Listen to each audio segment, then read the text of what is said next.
Bonjour et bienvenue chez DigiSchool, je suis Oriane, votre professeure de droit.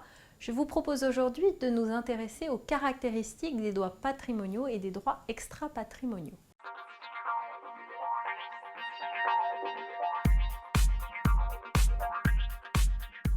Les droits patrimoniaux et les droits extra-patrimoniaux n'ont pas du tout les mêmes caractéristiques.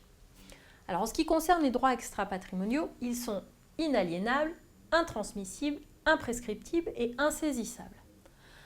Alors, ce sont des mots un petit peu compliqués, mais vous verrez, ce n'est pas si compliqué que ça à comprendre. Alors, inaliénable, ça signifie qu'on ne peut pas les aliéner. Une personne ne peut pas vendre, ne peut pas donner un droit extra-patrimonial.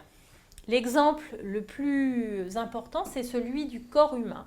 C'est une des raisons pour lesquelles le droit français a du mal à gérer la question de la mère porteuse, par exemple. Parce qu'en droit français, on ne peut pas vendre son corps et on ne peut pas vendre les éléments de son corps. Donc vous ne pouvez pas, par exemple, vendre votre sang, vous pouvez le donner mais vous ne pouvez pas le vendre. Vous ne pouvez pas donner d'organes non plus. Et en théorie, vous ne pouvez pas utiliser votre corps pour faire naître un enfant qui ne serait pas le vôtre. D'où la question de la mère porteuse. Donc un droit extra-patrimonial n'est pas aliénable. Un droit extra-patrimonial est intransmissible, on ne peut pas le transmettre. C'est-à-dire que lorsque la personne décède, lorsque la personne s'éteint, les droits extra-patrimoniaux s'éteignent avec cette personne. On ne va pas les transmettre aux héritiers. Par exemple, le droit de vote, c'est un droit qui vous appartient et que vous n'allez pas pouvoir transmettre à quelqu'un d'autre. Le jour où vous décédez, ce droit n'est pas transmis à l'un de vos héritiers. Un droit extra-patrimonial est également imprescriptible. Imprescriptible, cela veut dire qu'il n'est pas prescrit dans le temps, qu'il ne disparaît pas dans le temps. C'est-à-dire que même si vous n'utilisez pas ce droit, vous en êtes toujours le titulaire. Par exemple, si vous n'allez pas voter pendant 20 ans, pendant 30 ans, ça ne fait pas disparaître actuellement ce droit de vote. Si 30 ans après vous décidez d'aller voter, vous êtes toujours titulaire de votre droit de vote. Enfin, un droit extra-patrimonial est insaisissable. Insaisissable qu'on ne peut pas saisir. C'est-à-dire que lorsque un créancier souhaite se faire payer sa créance, il ne peut pas se faire payer sur les droits extra-patrimoniaux, il ne peut se faire payer que sur le patrimoine de la personne. Donc aucun créancier ne peut utiliser les droits extra-patrimoniaux de la personne. On ne peut pas vendre son droit de vote, donc un créancier ne peut pas le saisir pour se payer, par exemple.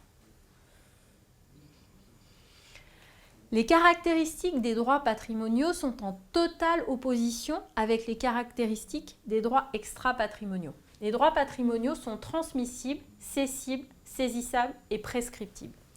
Transmissibles. Alors, un droit patrimonial est transmissible, pourquoi ? Parce qu'il peut être transféré à une autre personne. C'est le cas d'un héritage, par exemple. Vous décédez, vos biens sont transmis à vos héritiers. Donc, les biens font partie du patrimoine. Ils entraînent des droits patrimoniaux qui sont transmissibles à vos héritiers. Un droit patrimonial est cessible. Cessible, ça veut dire que l'on peut le céder, on peut le vendre, on peut le donner à des personnes qui sont vivantes. Vous avez une maison, vous souhaitez la vendre, vous pouvez le faire. Vous souhaitez la donner, vous pouvez également le faire. Il y a évidemment un certain nombre de conditions juridiques, de lois qui encadrent ça, mais sur le principe, vous pouvez tout à fait vendre ou donner. Un droit patrimonial est saisissable. Saisissable, ça veut dire que ce bien peut faire l'objet d'une saisie de la part d'un créancier. Lorsque votre créancier n'est pas payé, il peut très bien saisir une partie de votre salaire, une partie d'argent sur un compte en banque ou une partie d'un bien immobilier, etc. Celui qui démontre le plus la chose, c'est le cas du banquier. Vous avez souscrit un prêt, vous ne payez pas votre prêt, le banquier peut, bien sûr dans un cadre juridique, saisir votre maison. Enfin, un droit patrimonial est prescriptible. Prescriptible, ça veut dire que le droit peut s'éteindre dans le temps. La prescription, c'est un mode d'acquisition ou d'extinction du droit. Plus le temps passe, si vous avez par exemple une créance et que vous n'avez pas agi pendant 5 ans, cette créance s'éteint après le délai de 5 ans. Donc un droit patrimonial est prescrit peut être prescrit par le temps.